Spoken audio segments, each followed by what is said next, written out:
BC వాదం ముందుకు పోతున్నదా? అలాగే ఉన్నదా? ఇక్కడ ఇప్పుడే పైన మొదలైందా? గతంలో బీసీ వాదానికి ఇప్పుడున్న బీసీ వాదానికి తేడా ఏంటి? ఈరోజు బీసీ వాదం చూస్తే రాష్ట్రంలో ఎమ్మెల్సీ సీట్లు మన రాష్ట్రంలో 5 సీట్లు డిక్లేర్ చేశారు. అవును సార్. అందులో 3 బీసీలకే వచ్చినాయి. కానీ జరుగుతున్న ఉద్యమం కేవలం సోషల్ మీడియా ఉద్యమే జరుగుతుందా? జనంలోకి ఏమైనా తీసుకునే ప్రయత్నం జరుగుతుందా? యూట్యూబ్లు కానీ సోషల్ మీడియా ద్వారా కానీ మనం కొంత బీసీ భావజాలాన్ని ప్రచారం చేస్తాం. అంటే ఫస్ట్ మీరు అర్థం చేయాల్సినటువంటి వర్గం ఏంటంటే విద్యార్థి వర్గం. ఆ విద్యార్థి వర్గాన్ని ఎక్కడ కూడా మీరు దగ్గర చేసినట్టుగా విద్యార్థులను మిళితం చేసినట్టుగా కనబడడం లేదు కూడా. అందుకే మేము బుక్స్ ప్రింట్ చేస్తున్నాం. ఎందుకంటే ఒక సిరా చుక్క లక్ష మెదళ్లను కదిలిస్తుంది అనేటువంటి మనకు సామెత తెలుసు. టికెట్ కావాలని ఒక బీసీ ప్రసన్న హరికృష్ణకి ఇవ్వకుండా టికెట్ 150 కోట్ల రూపాయలు అమ్ముకుంది కాంగ్రెస్ పార్టీ. ఈ గ్రాడ్యుయేట్ ఎన్నికల సందర్భంగా వాళ్ళు చేసిన తప్పేంటో వాళ్ళు ఇవాళ రిజల్ట్స్ తర్వాత గమనించారు. సో ఎప్పుడైతే గ్రాడ్యుయేట్ రిజల్ట్స్ వచ్చి ఒక ఇండిపెండెంట్ క్యాండిడేటు 60,000 ఓట్లు పై తెచ్చుకున్నారు. మరి బీసీలలో డబ్బున్న వాళ్ళు చాలా తక్కువ మంది. ఈ డబ్బున్న వాళ్ళు ఉన్నటువంటి ఓసీలు వర్గమైనట్టు వెల్మా కావచ్చు, రెడ్డిస్ కావచ్చు, ఈ డబ్బు ప్రభావం ముందు ఈ బీసీ వాదం నిలబడగలుగుతుందా? ఎంతవరకు సస్టైన్ కాగలుగుతానే మీకు నమ్మకం? ఇప్పుడు డబ్బే ప్రధానమైతే ప్రభుత్వాలే మారవు. ప్రభుత్వాలే మారవు. ఇప్పుడు లాస్ట్ గవర్నమెంట్లో ఉన్నంత డబ్బు ఇప్పుడు అధికారంలోకి వచ్చిన కాంగ్రెస్ దగ్గర ఆ రోజు లేదు. ఓకే. నమస్తే, నేను మీ అశోక్ కుమార్. ఇవాళ రాష్ట్రంలో మరో కొత్త ఉద్యమానికి పునాదులు బలంగా పడతా ఉన్నాయి. ఒకరోజు తెలంగాణ ఉద్యమానికి ఒక దిక్సూచిగా ఉన్న వ్యక్తి ప్రొఫెసర్ జయశంకర్ సార్. ఆయన పోయిన తర్వాత తెలంగాణ రాష్ట్రం ఆవిర్భవించింది. ఆయన చేతికి సంఖలో సంచేసుకొని మండలం తిరిగి, గ్రామం తిరిగి, లైబ్రరీలు తిరిగి ఉద్యమ నిర్మాణం చేశారు. ఇవాళ ఒక జయశంకర్ సార్ లాగా ఒక బీసీ ఉద్యమానికి దిక్సూచిలాగా ఒక రిటైర్డ్ ఐఏఎస్ ఆఫీసర్ చిరంజీవులు సారు ముందుకొచ్చారు. మరి జయశంకర్ సార్ లాగా ఉద్యమాన్ని ముందు తీసుకుపోతారా? బీసీలు అంటేనే ఎన్నో కులాలు, దాదాపుగా రాష్ట్రంలో 136 కులాలు ఉన్నాయి. మరి 136 కులాలను ఏకం చేసి బీసీ వాదాన్ని ముందు తీసుకుపోయి రాజ్యాధికారం సాధించడం సాధ్యమవుతుందా కాదా అన్న విషయాలపైన రిటైర్డ్ ఐఏఎస్ ఆఫీసర్, ఇవాళ బీసీ ఇంటెలెక్చువల్ ఫోరం చైర్మన్గా ఉన్నటువంటి చిరంజీవి సార్తో మనం మాట ముచ్చట చూసి ఒక ప్రయత్నం చేద్దాం. ఇది విద్యార్థులకి, తెలంగాణ ఉద్యమకారులకి ఇవాళ ఈడబ్ల్యూఎస్ రిజర్వేషన్ వచ్చిన నేపథ్యంలో, బీసీ వాదం బలపడుతున్న నేపథ్యంలో బీసీ వాదాన్ని ముందు తీసుకుపోయి రాజ్యాధికారం కోసం ప్రతి బీసీ పనిచేయాల్సిన అవసరం ఉన్నది, కంపల్సరీగా పనిచేయాలి. కాబట్టి మనకు ఒక దిక్సూచిలాగా ఇవాళ 2 పుస్తకాలు కూడా బీసీ వాదం పైన తీసుకొచ్చినటువంటి వ్యక్తి చిరంజీవులు సార్. ఇది వాల్యూమ్ 2 కనబడతా ఉంది, వాల్యూమ్ 1 కూడా తీసుకొచ్చారు. అంటే కంప్లీట్గా నికార్సుగా ఒక రీసెర్చ్ వింగ్లో ఒక బీసీ వాదాన్ని అందరినీ ఒక చట్టంలోకి తీసుకొచ్చే ప్రయత్నం చేస్తూ ఉన్నారు చిరంజీవి సార్. నమస్కారం సార్. నమస్కారం సార్. ఇప్పుడు బీసీ వాదం ముందుకు పోతున్నదా? అలాగే ఉన్నదా? ఇక్కడ ఇప్పుడే పైన మొదలైందా? గతంలో బీసీ వాదానికి ఇప్పుడున్న బీసీ వాదానికి తేడా ఏంటి? సో మీరు ఈరోజు బీసీ వాదం చూస్తే రాష్ట్రంలో నినాకమున్న మనకు ఎమ్మెల్సీ సీట్లు మన రాష్ట్రంలో 5 సీట్లు డిక్లేర్ చేశారు. అవును సార్. అందులో 3 బీసీలకే వచ్చినాయి. అవును. ఒక ఎస్సీ, ఒక ఎస్టీ. మొదటిసారిగా ఒక్క సీటు కూడా ఓసీకి రాలేదు. ఓకే. సో ఇది బీసీ వాదం సాధించినటువంటి మొదటి విజయం. ఓకే. రెండవది ఏంటంటే మొన్న ఎమ్మెల్సీ ఎన్నికలు జరిగినాయి. మనకు ఒక 2 టీచర్, ఒక గ్రాడ్యుయేట్. అవును సార్. మీరు ఇప్పుడు గ్రాడ్యుయేట్ స్థానానికి తీసుకుంటే అక్కడ ప్రసన్న హరికృష్ణ గౌడ్ కరీంనగర్ గ్రాడ్యుయేట్లో సుమారు 60,000కు పైబడి ఓట్లు, 63,000 ఓట్లు సాధించడం జరిగింది. అదేవిధంగా ఇక్కడ నల్గొండ టీచర్ కాన్స్టిట్యున్సీ కూడా తీసుకుంటే ఇద్దరు క్యాండిడేట్స్ కలిసి అక్కడ ఇద్దరు పోటీ చేయడం వల్ల కొంత మనకు ఓట్ డివైడ్ జరిగింది. ఇద్దరు కూడా కేవలం బీసీ వాదం మీద పోటీ చేసినటువంటి వ్యక్తులు. సో ఇద్దరిది కలుపుకుంటే కూడా 5,100 ఓట్లు, అంటే సెకండ్ స్థానంలో ఉంటుండ్రి. ఇంకో సెకండ్ ఓట్లతో వాళ్ళు గెలిచే అవకాశం కూడా ఉండే.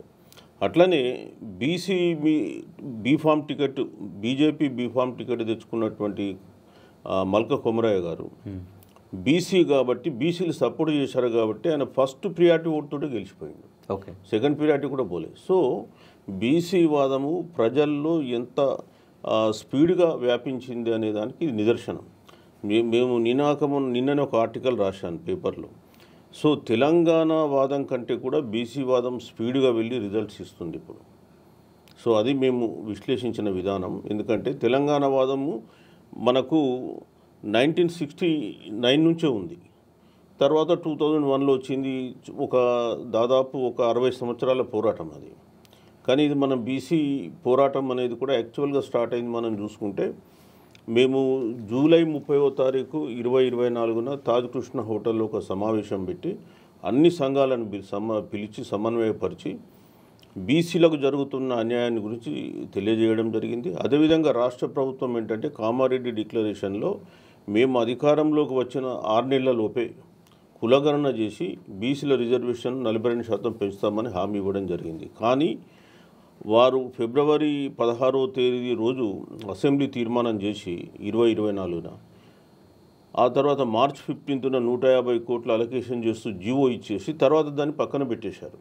సరే, తర్వాత పార్లమెంట్ ఎన్నికలు వచ్చినాయి. అది అయిపోయిన తర్వాత అన్న మళ్ళీ టేకప్ చేస్తారేమో అనుకుంటే చేయకుండా ఓటర్ లిస్టులలో బీసీలను గుర్తించి ఎన్నికలకు ముందు పోవాలని ప్రయత్నం చేస్తున్నారు. సో ఆ సందర్భంగా బీసీలకు జరుగుతున్న అన్యాయాలను వివరించడానికే నేను ఇంకా తీర్మార్ మల్లన్న గారు ఇంకా ఇతర అందరూ కూడా కలిసి పెద్దలు సమావేశం నిర్వహించడం, అన్ని సంఘాలను కూడా పిలవడం జరిగింది. సో అప్పుడు సంఘాలన్నీ కూడా యాక్టివేట్ అయినాయి. సో సంఘాలు యాక్టివేట్ అయిపోయి కులగణన జరపాల్సిందే అని చెప్పేసి రాష్ట్ర వ్యాప్తంగా నినాదాలు ఇవ్వడం జరిగింది. సో రాష్ట్ర ప్రభుత్వం కూడా చివరికి ఈ సంఘాల నినాదానికి ఒప్పుకొని సమ్మతించి అక్టోబర్ 10న జీవో ఇవ్వడం జరిగింది. నవంబర్లో కులగణన చేసినారు. కులగణన రిపోర్ట్ ఇచ్చిన తర్వాత కూడా అందులో తప్పులు ఉన్నాయని చెప్పి నినదిస్తే మళ్ళీ ఎక్స్టెన్షన్ ఇచ్చారు టైము. 42% పొలిటికల్గా అంటే లోకల్ బాడీస్లో రిజర్వేషనే కాకుండా ఇవాళ ఎడ్యుకేషన్ ఎంప్లాయ్మెంట్లో కూడా వాళ్ళు రిజర్వేషన్ తేవడానికి, చట్టం తేవడానికి బహుశా ఈ అసెంబ్లీ సెషన్లో ప్రవేశపెడుతున్నారు. సో ఇది మనం బీసీ వాదం సాధించినటువంటి విజయాలు ఈ కాలంలో. వాస్తవానికి గతంలో బీసీ ఉద్యమాలన్నీ కూడా ఏదంటే స్కాలర్షిప్స్, హాస్టల్ అడ్మిషన్స్ వాటిపైన జరిగినాయి. ఇప్పుడు జరుగుతున్న ఉద్యమం ఏంటంటే రాజ్యాధికారం లక్ష్యంగా మొదలుపెట్టుకొని వాస్తవానికి ఏంటంటే ఇప్పుడు మేము ఒక బీసీకి వాదానికి ఒక అస్తిత్వాన్ని ఇవ్వాలని, ఒక సిద్ధాంతపరంగా ఉండాలనే ఉద్దేశంతో బీసీలకు జరుగుతున్నటువంటి అన్యాయాల గురించి మనం చెప్పడం జరుగుతుంది. సో దాంట్లో ముఖ్యంగా ఏంటంటే బీసీలకు సామాజిక వివక్షత, ఆర్థిక దోపిడీ, రాజకీయ వెనుకబాటుతనం ఏ విధంగా గత 77 సంవత్సరాలుగా ఈ భారత ఇండిపెండెంట్ ఇండియాలో జరిగిందనే దాని గురించి వివరిస్తూ ఉన్నాం. రిజర్వేషన్లు రాకపోవడంతో సుమారు 46 సంవత్సరాలు 93 వరకు రిజర్వేషన్లు కేంద్ర ప్రభుత్వంలో లేవు. రాష్ట్ర ప్రభుత్వంలో కూడా తీసుకుంటే 73 వరకు లేవు. అంటే ఎన్ని వేల ఉద్యోగాలు నష్టపోయినారు. బీసీల అణచివేత ఎట్లా జరుగుతుంది, కులగణన లేకపోవడంతో బీసీల సంఖ్య తెలియకపోవడంతో వాళ్ళ సామాజిక, రాజకీయ, ఆర్థిక పరిస్థితులు లేని పరిస్థితులు ఏర్పడ్డాయి. సో వీటిపైన మనం ప్రజలను ఎడ్యుకేట్ చేస్తూ ఉన్నాం కాబట్టి ప్రజల్లో కొంత చైతన్యం రావడం జరిగింది. మార్పు కూడా కనిపిస్తూ ఉంది. అది ఇవాళ గ్రౌండ్లో కూడా కనిపిస్తూ ఉంది. కాబట్టి ఇవాళ తెలంగాణ అంటే మనకు తెలుసు మొదటి నుంచి కూడా ఏంటంటే ఒక ఉద్యమాల గడ్డ. మీరు 1940స్కి వెళ్తే అప్పుడు మనకు 46 నుంచి 48 మధ్య మనకు తెలంగాణ సాయుధ రైతాంగ పోరాటం పెద్ద ఎత్తున జరిగింది. దాదాపు 4,000 మంది అమరులైనారు. ఆ రోజు ఉద్యమం ఏంటి? భూమి, భుక్తి, విముక్తి. సో భారత యూనియన్లో కలవాలి, నైజాం స్టేట్ నుంచి భారతదేశంలో కలిసిపోవాలనే ఉద్దేశంతో ఆ రోజు ఉద్యమం చేసిండు తెలంగాణ.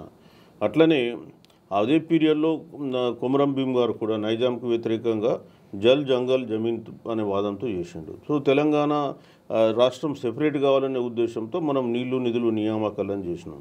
సో ఈరోజు ఒక సైద్ధాంతిక పునాది ఇవ్వాలనే ఉద్దేశంతో మేము కూడా ఇస్సా, ఇజ్జత్ అండ్ హుకుమత్ అనేటువంటి నినాదంతో ముందుకు పోతున్నాం. ఇస్సా అంటే మా వాటా, జనాభాలో మేము ఎంతున్నామో అంత మాకు వాటా రావాలి. సో రిజర్వేషన్లు రావచ్చు, లేదా ఆర్థికపరమైనటువంటి బడ్జెట్ కేటాయింపులలో కావచ్చు, లేదా రాజకీయంగా ప్రాతినిధ్యం దాంట్లో కాదు, దేంట్లో అయినా సరే మా వాటా మాకు రావాలి ఒకటి.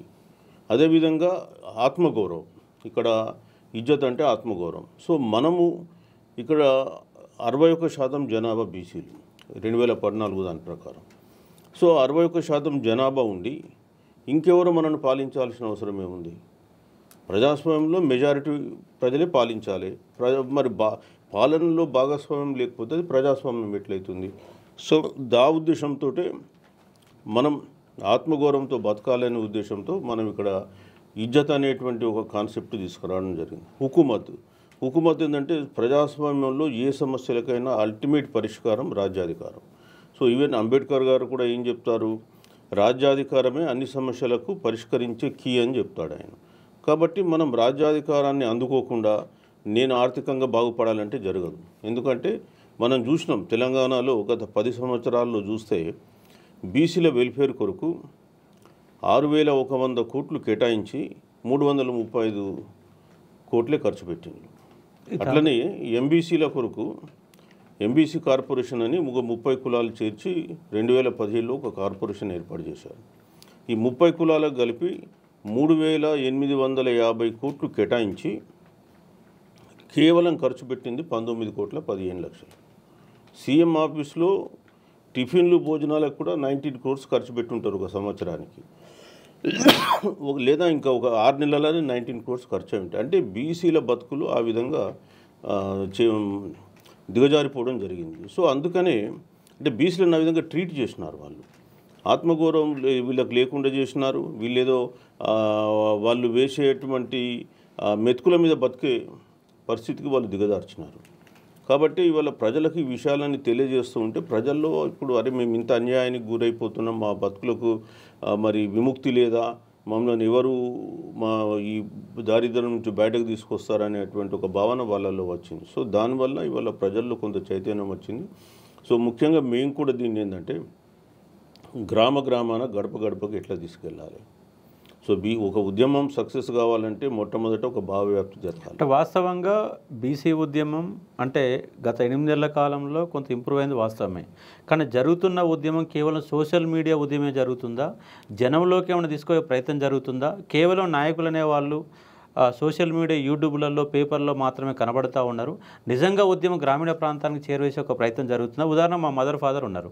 మా మదర్ ఫాదర్కి బీసీ వాదం అని చెప్తే వాళ్ళకి అర్థం కాదు. అంటే ఫస్ట్ మీరు అర్థం చేయాల్సినటువంటి వర్గం ఏంటంటే విద్యార్థి వర్గం.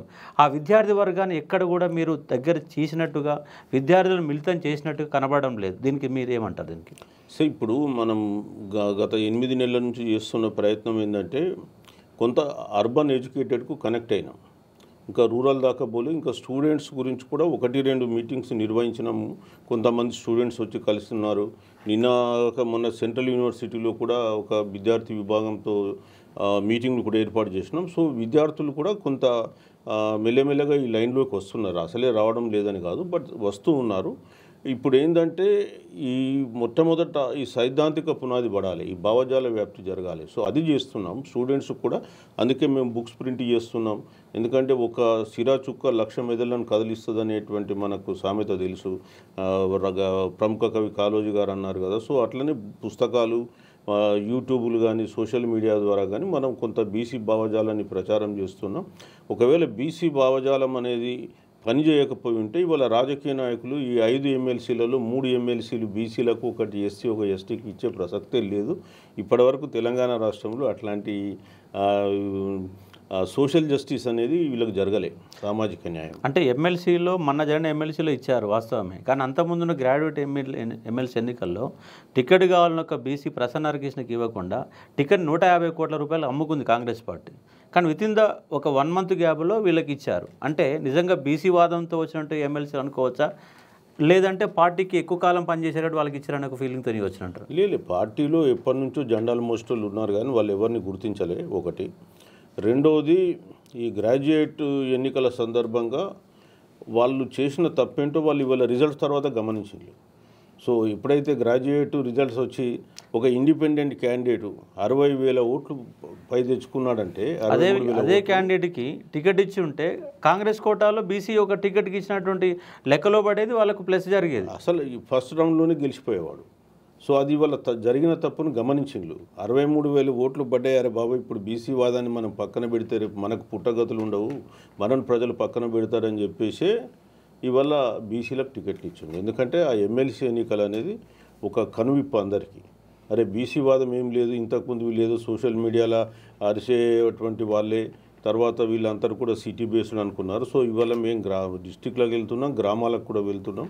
సో టైం ఇంకా తీసుకుంటుంది. మేము ఏదో ఒక 6 నెలల్లో, ఒక సంవత్సరంలో ఏదో విప్లవాలు సృష్టిస్తామని అంటలేదు. మొదలైందంటే ఈ భావజాలం గ్రామాన గడప గడపకు పోయిన రోజే ఈ సక్సెస్గా అవుతుంది. సో టైం తీసుకుంటుంది. నేను ఇంత టైం అని నేను చెప్పలేను, బట్ 100% టైం తీసుకుంటే తెలంగాణలో జరిగిన అనేక ఉద్యమాలు సక్సెస్ అయినాయి. మీరు సాయుధ రైతాంగ పోరాటం కావచ్చు, తెలంగాణ మనము సెపరేట్ రాష్ట్రాన్ని సాధించడంలో కావచ్చు, తర్వాత ఈవెన్ నక్సల్ ఉద్యమాలు కూడా జరిగిన దాంట్లో కూడా చాలా సోషల్ రిఫార్మ్స్, సోషల్ ట్రాన్స్ఫర్మేషన్ జరిగింది. ఒకప్పుడు భూమి అనేది ఇక్కడ కొద్దిమంది ఫ్యూడల్ లార్డ్స్ చేతిలో ఉండే, but because of that movement ఆ భూమి అనేది పేదవాళ్ళ చేతిలోకి రావడం జరిగింది. సో అందుకని తెలంగాణలో ఏ ఉద్యమం కూడా వృధాగా పోలే. సో ఇవాళ అన్ని ఉద్యమాలు జరిగినటువంటి ఈ గడ్డపైన బీసీ ఉద్యమం జరగాల్సినటువంటి అవసరం ఉంది. ఎందుకంటే బీసీలకు సామాజిక న్యాయం అనేది అందరిని ద్రాక్ష పండులాగా ఉంది. సో మరి ఈరోజు వాళ్ళు రాజ్యాధికారాన్ని సాధించుకొని తమ బతుకుల్ని తామే వారు బాగు చేసుకోవాలి, ఎవడో వచ్చి మన బతుకుల్ని బాగు చేస్తాడని అనుకునే పొరపాటు. ఇప్పుడు కామారెడ్డి డిక్లరేషన్ ప్రకారం కాంగ్రెస్ పార్టీ బీసీల కోసం కమిషన్ ఏర్పాటు చేసింది, జనాభా లెక్కలు తీసుకుంది. ఆ జనాభా లెక్కల్లో కూడా తేడాలు చూపించింది.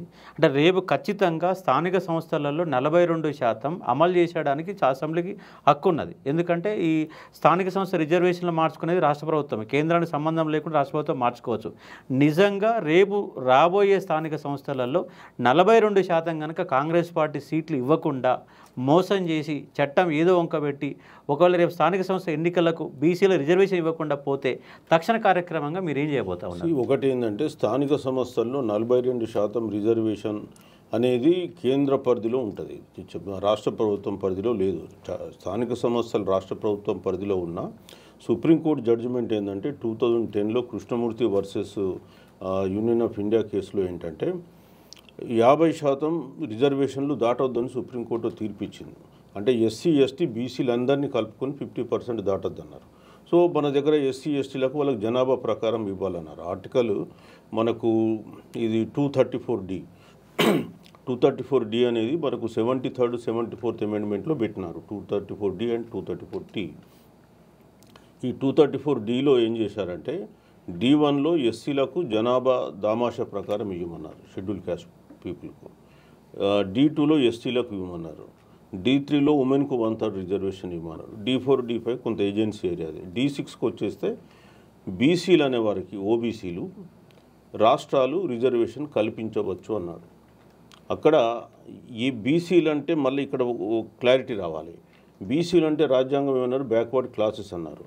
సో మనకు విద్యా ఉద్యోగాలు రిజర్వేషన్లు ఏ ఆర్టికల్ ఉంటాయి, 15(4), 16(4)లు ఉంటాయి. 15(4)లో 16(4)లో సోషల్లీ ఎకనామికల్లీ బ్యాక్వర్డ్ క్లాస్ అన్నారు. ఇక్కడ వచ్చేసే వరకు వట్టి బ్యాక్వర్డ్ క్లాస్ అన్నారు. అనేవారికి ఏ బ్యాక్వర్డ్ క్లాసు? సో సుప్రీంకోర్టు ఏమన్నది, ఈ 15(4), 64 ఆర్టికల్స్ కింద గుర్తించిన బీసీలు దీని కింద గుర్తించడానికి వీల్లేదు. ఒకటి. రెండవది ఏంటంటే దాంట్లో రిజర్వేషన్ వాళ్ళకు జనాభా దామాషా ప్రకారం ఇవ్వాలని చెప్పి లేదు కాబట్టి మేము ఎస్సీ ఎస్టీ బీసీలకు కలిపి 50% దాటద్దు. సో ఇప్పుడు ఏమైపోయింది, మన రాష్ట్రంలో 18% ఎస్సీలు ఉన్నారు, 10% ఎస్టీలు ఉన్నారు. అది బొంగ మిగిలింది 22%. లాస్ట్ టైం ఎన్నికలలో 22% రిజర్వేషన్ ఇచ్చిండ్రు. సో ఇప్పుడు మనం బీసీలకు 42 ఇవ్వాలంటే ఈ సుప్రీంకోర్టు జడ్జిమెంట్ను ఓవర్కమ్ కావాలంటే, సుప్రీంకోర్టు జడ్జిమెంట్ నుంచి తప్పించుకోవాలనుకుంటే మనం ఏం చేయాలి, తమిళనాడు మోడల్ లాగా తమిళనాడులో బీసీలకు 50% రిజర్వేషన్ 93లో ఇచ్చిండ్రు. ఏం చేసినారు, అప్పుడు అసెంబ్లీ చట్టం చేసి కేంద్రానికి పంపిస్తే కేంద్రం కూడా ఆమోదం చేసి 9th షెడ్యూల్లో ఇంక్లూడ్ చేయడంతో కోర్టుల జ్యూరిస్డిక్షన్ లేదు కాబట్టి వాళ్ళు ఇప్పటి వరకు 50% రిజర్వేషన్ను వాళ్ళు ఎంజాయ్ చేస్తున్నారు. సో ఇప్పుడు దీన్ని కూడా చేయాలంటే సేమ్ థింగ్ 9th షెడ్యూల్లో పెట్టేయాల్సిందే. సో అందుకని ఇక్కడ చేసి కేంద్రానికి పంపాలి, కేంద్రం ఆమోదం చేసి రాష్ట్రపతి ఆమోదంతో 9th షెడ్యూల్లో పెట్టగలిగితేనే మనం 42% రిజర్వేషన్ ఎంజాయ్ చేయగలం. మరి ఇక్కడ ఉన్నది కాంగ్రెస్ గవర్నమెంట్, అక్కడ ఉన్నది బీజేపీ గవర్నమెంట్. ఇదే బిగ్ ఛాలెంజ్. ఇప్పుడు ఈ రాష్ట్ర ప్రభుత్వం ఏ విధంగా కేంద్ర ప్రభుత్వాన్ని ఒప్పించి 42% తెస్తుంది అనేది బిగ్ క్వశ్చన్. సో దాంట్లో మరి ఎన్ని రకాల రాజకీయాలు జరుగుతాయి అనేది మనం ఏం చెప్పలేం. సో ఈ అంత ఈజీగా 42% వచ్చేదేం కాదు. వీళ్ళు ఏమంటున్నారంటే మేము 42% మేము పార్టీ తరఫున ఇస్తామని అంటే మేము దానికి ఏదో మీరు ఇచ్చే భిక్ష మాకు అవసరం లే, మీరు కామారెడ్డి డిక్లరేషన్లో స్పష్టంగా 42% ఇస్తామన్నారు. వీళ్ళు ఇవన్నీ చర్చించే ఆలోచించుకుని ఇచ్చుంటారు కదా. సో మరి చేయండి అని మనం అడుగుతున్నాం. Let us see. ఆ తర్వాత ఇయ్యనప్పుడు మన బీసీ సంఘాలు కూడా అందరం కూర్చుండి చర్చించి ఒక ఉద్యమ రచన చేయాల్సి ఉంటుంది.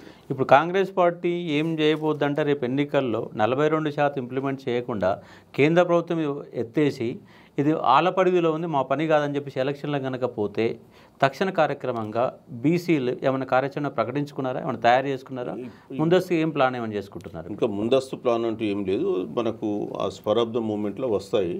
సో మనం ఎట్లయితే వాళ్ళు కులగన్న చేయకుండా ఎస్కేప్ అయితే మన రోజు మనం కూర్చున్నామో ఇది కూడా జరుగుద్ది.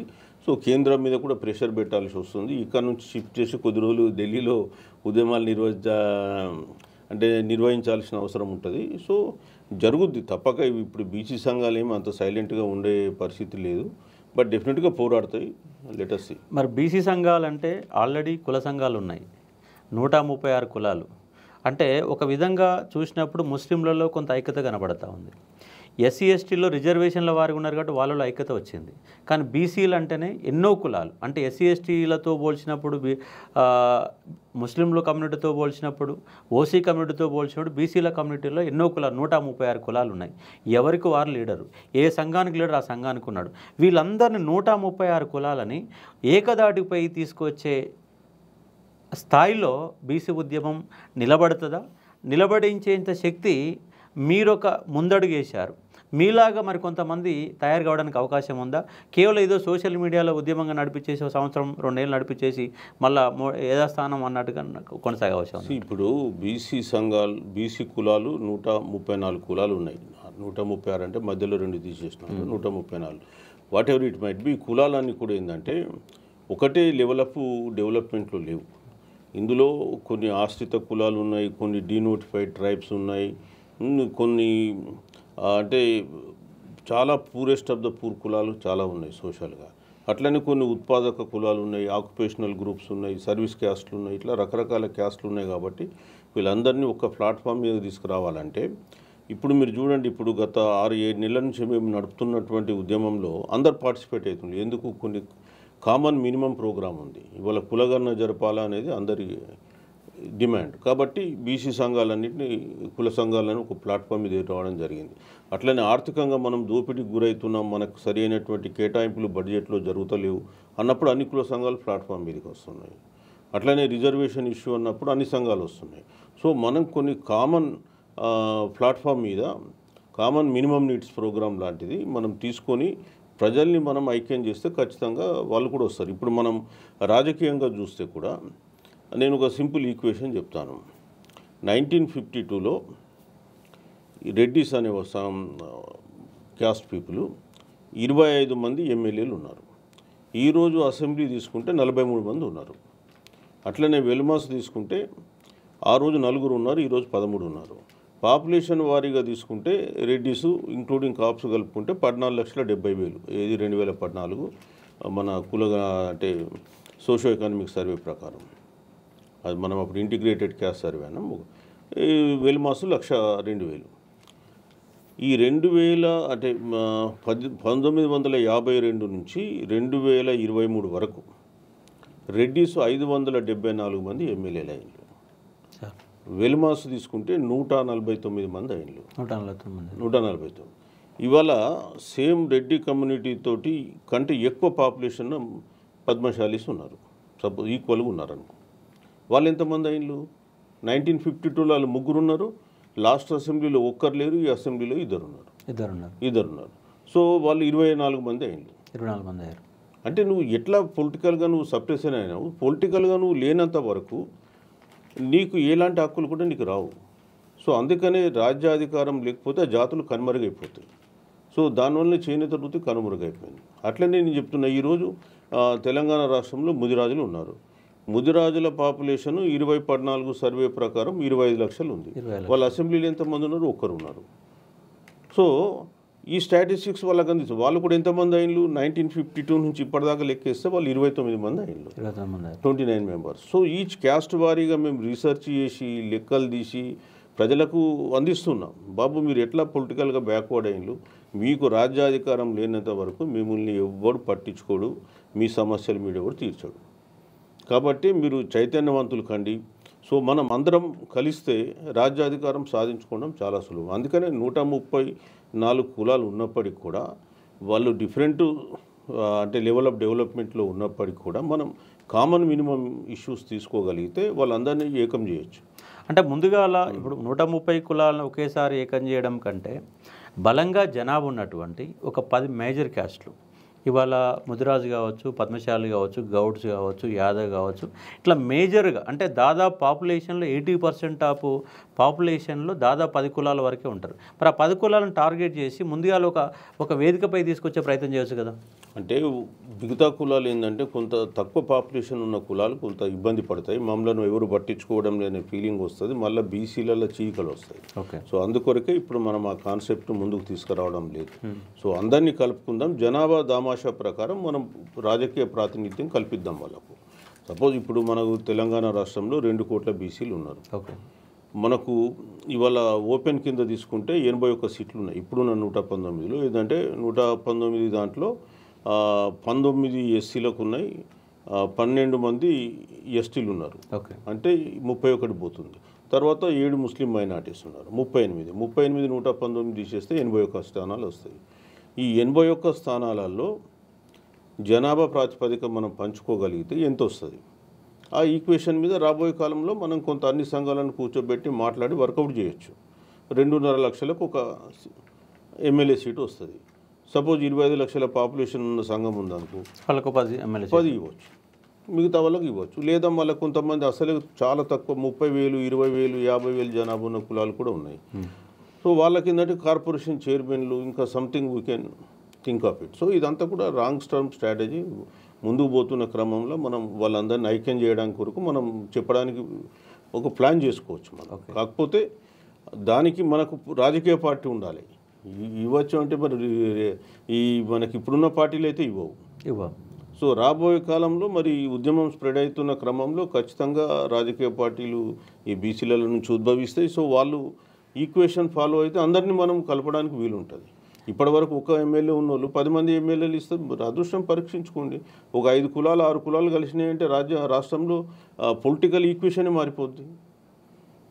పొలిటికల్ ఈక్వేషన్ మొత్తం మారిపోద్ది. ఇవాళ 1,00,000 మంది జనాభా ఉన్నోళ్ళు ఈ రాష్ట్రాన్ని 10 సంవత్సరాలు పాలించగలిగినప్పుడు 25 లక్షల జనాభా ఉన్నోళ్ళు ఎందుకు చేయలేరు? అంటే ఒక్క క్యాస్టే. ఇంకొక 5 కులాలు కలిస్తే ఇక్కడ ఈ రాష్ట్రంలో మేజర్గా 5 కులాలు కలిస్తే 6 కులాలు కలిస్తే 1,20,00,000 మంది జనాభా ఉంటుంది. సో మరి మీరు అన్నట్టుగా ఇప్పుడు ఆ బాధం మేము తీసుకుంటలే, అది భవిష్యత్తులో జరిగే పరిణామాలలో ఉంటుంది. బట్ కామన్ మినిమం ఇష్యూస్ ఏదైతే ఉన్నాయో ఈ కామన్ ఇష్యూస్ మీద వీళ్ళందరినీ ఏకం చేయడానికి ఆస్కారం ఉంది. ఇవాళ ఓట్లు అంటేనే డబ్బులు లేకుండా ఏ పని జరిగే పరిస్థితి లేదు. గ్రాడ్యుయేట్లు కానీ టీచర్లు కూడా డబ్బులు తీసుకునే ఓట్లు వేసే ఒక పరిస్థితి ఉంది. మరి బీసీలలో డబ్బున్న వాళ్ళు చాలా తక్కువ మంది. ఈ డబ్బున్న వాళ్ళు ఉన్నటువంటి ఓసీలు వర్గమైనటువంటి వెల్మా కావచ్చు, రెడ్డిస్ కావచ్చు, ఈ డబ్బు ప్రభావం ముందు ఈ బీసీ వాదం నిలబడగలుగుతుందా? ఎంతవరకు సస్టైన్ కాగలుగుతాయని మీకు నమ్ముతారు? ఇప్పుడు డబ్బే ప్రధానమైతే ప్రభుత్వాలే మారవు. ఇప్పుడు లాస్ట్ గవర్నమెంట్లో ఉన్నంత డబ్బు ఇప్పుడు అధికారంలోకి వచ్చిన కాంగ్రెస్ దగ్గర ఆ రోజు లేదు. ఓకే. సో ఈరోజు పరిస్థితులు మైట్ బి డిఫరెంట్. సో ప్రజలు ఆలోచిస్తారు ఒకటి. రెండోది బీసీలలో కూడా ఈరోజు కొందరు ఆర్థికంగా బాగున్నటువంటి వ్యక్తులు ఉన్నారు, మరి అంత అధ్వానమైన పరిస్థితులు లేరు. సో రాజకీయాలు డబ్బు ఖర్చు పెట్టాల్సిన పరిస్థితి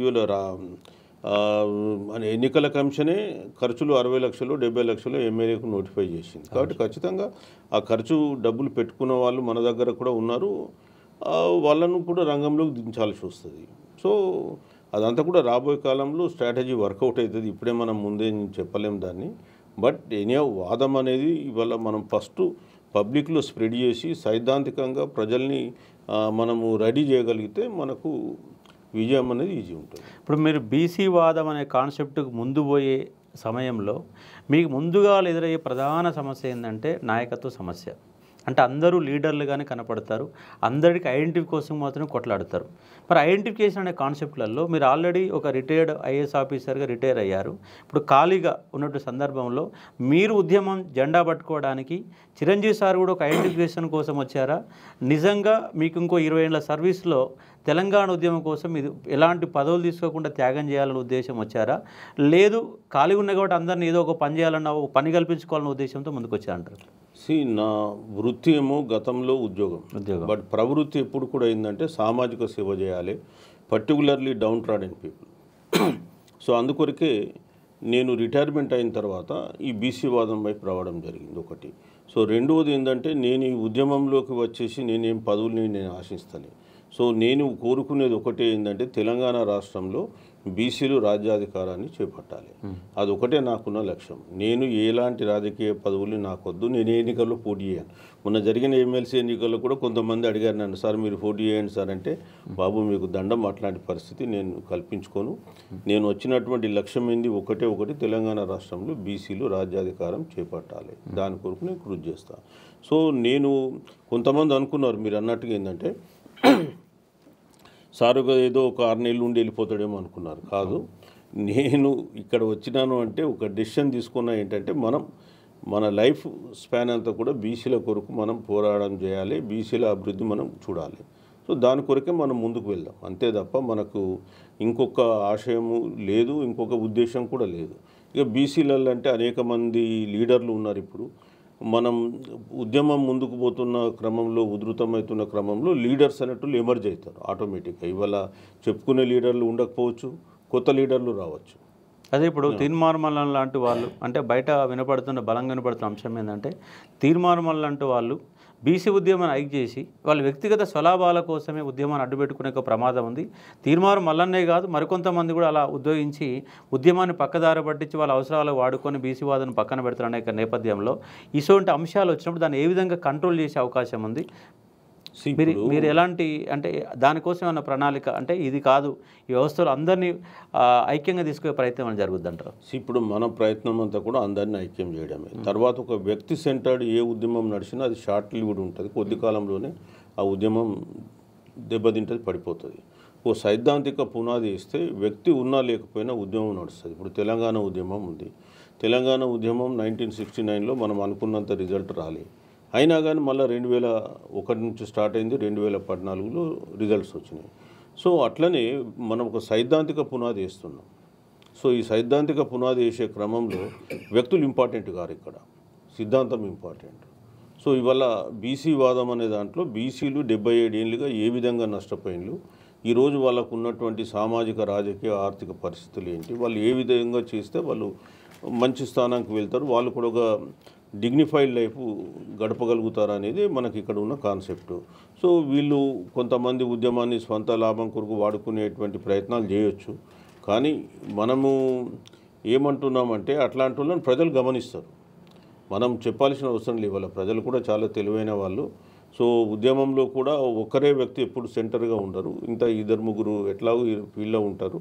సో ప్రజలు ఎవరిని మెచ్చుకొని, అంటే ఎవరిని నచ్చి మెచ్చుకొని ప్రమోట్ చేస్తారో వాళ్ళే అల్టిమేట్గా లీడర్గా ఎమర్జ్ అవుతారు. మనం చెప్పుకున్నంత మాత్రాన నేనే అయితే అంటే కారు, అది కూడా చెప్తాను. ఇప్పటి వరకు భారతదేశంలో గిరిజన ఉద్యమాలు వచ్చినాయి, దళిత ఉద్యమాలు వచ్చినాయి, రైతాంగ ఉద్యమాలు వచ్చినాయి. దాంతోపాటు ఉన్నత వర్గాలు కూడా ఎలాంటి ఉద్యమాలు చేయకుండానే ఈడబ్ల్యూఎస్ అనే రిజర్వేషన్ అనేది వాళ్ళు సంపాదించుకున్నారు. అంటే ఉద్యమాల ఫలితంగా వాళ్ళ రిజర్వేషన్లు వస్తే ఎలాంటి ఉద్యమాలు లేకుండా ఈడబ్ల్యూఎస్ అనే దాన్ని వాళ్ళు సాధించుకున్నారు. ఇప్పుడు ప్రధానంగా వాళ్ళ ఉద్యోగ రంగంలో ఈడబ్ల్యూఎస్ అనేది ప్రధాన శత్రువుగా మారింది బీసీలకు ముఖ్యంగా. ఎందుకంటే వాళ్ళు ఓపెన్ కోటాలు ఇప్పటి వరకు వాళ్ళకు ఉన్నటువంటి ఎలాంటి పర్సంటేజ్ లేనప్పుడే 30-40% కొట్టుకున్నారు. ఇప్పుడు ఆల్రెడీ ఈడబ్ల్యూఎస్ అనే రిజర్వేషన్ కూడా ఇంకా తోడైంది. ఇప్పుడు ఈడబ్ల్యూఎస్ అనే రిజర్వేషన్ పైన బీసీ వాదిగా, ఒక ఇంటలెక్చువల్ ఫోరం చైర్మన్గా ఈడబ్ల్యూఎస్ రిజర్వేషన్ ఏ విధంగా మీరు దాన్ని విజువలైజ్ చేసే ప్రయత్నిస్తారు? ఈడబ్ల్యూఎస్ రిజర్వేషన్స్ అనేది ఆర్థిక పరంగా కల్పించిన రిజర్వేషన్స్. యాక్చువల్గా రాజ్యాంగంలో అలాంటి రిజర్వేషన్లకు అవకాశం లేదు. ఆ విషయాన్ని నొక్కి వాక్కానిస్తూ 1992లో ఏదైతే ఇందిరా సాహాని కేసులో ఉందో ఆ సాహాని కేసులో అంతకుముందు పివి నరసింహరావు గారు ఒక 91లో ఒక మెమో ఇచ్చారు. ఈ ఆర్థిక పరంగా 10% రిజర్వేషన్లు అగ్రవర్ణాలకు కల్పిస్తూ. సో దాన్ని 9 మంది జడ్జిల్లో 8 మంది జడ్జిలు కొట్టేశారు. అయినప్పటికీ కూడా వడ్డించేవాడు మనోడైతే ఎక్కడ కూర్చున్న వస్తుంది అనేటువంటి సామెత ప్రకారం మళ్ళీ వచ్చిన గవర్నమెంట్లలో ముఖ్యంగా 2005లో మన్మోహన్ సింగ్ గారు ఒక మేజర్ సిన్హా కమిటీ అనే ఒక కమిషన్ వేశారు.